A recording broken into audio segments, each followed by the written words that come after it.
proud of this project. Nung una pa lang nabasa ko yung script,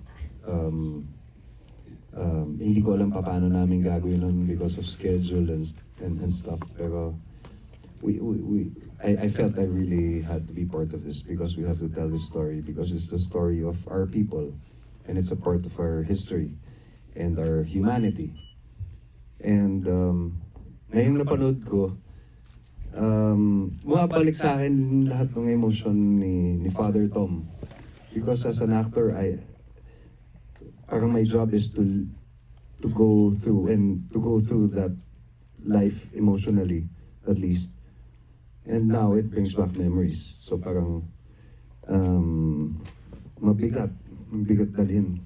Pero yun,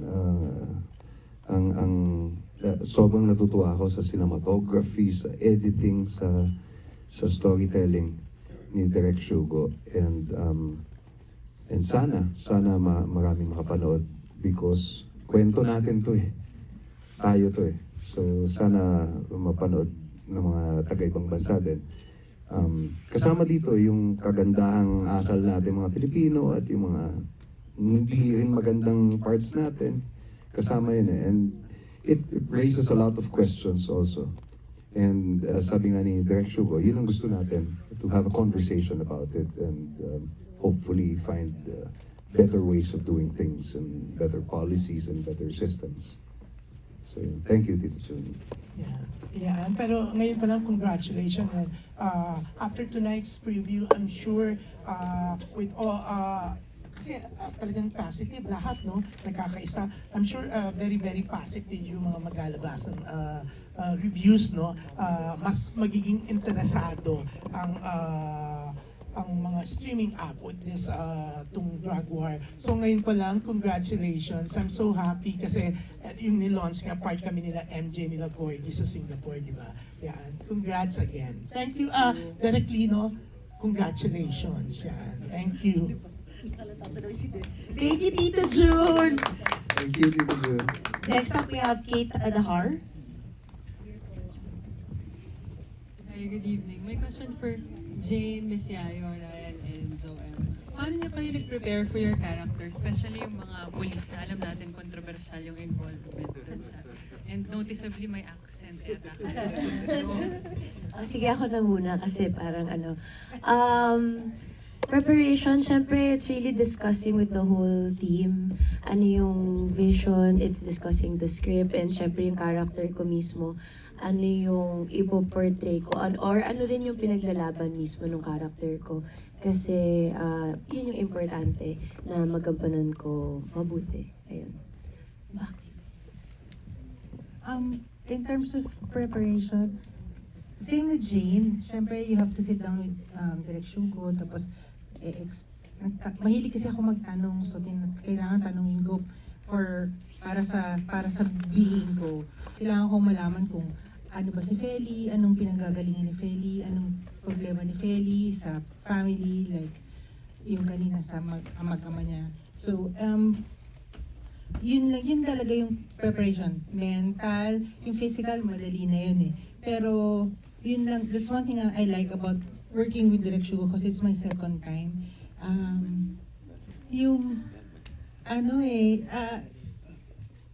Iba kasi si Direk Shugo, siya yung tipo ng director na pababayaan ka niya kasi may tiwala siya sa bawat actor niya. Hindi siya yung nagde-demand, hindi siya nagko-command.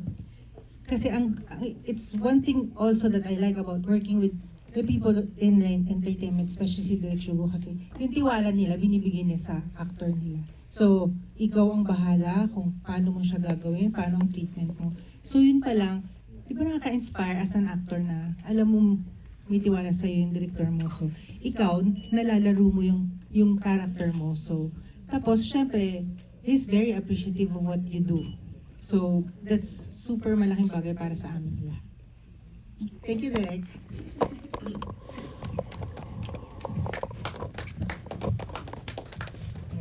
Okay, so just picking up on what Yayo said also about the flexibility of Direk and working with everyone, that accent, di ba?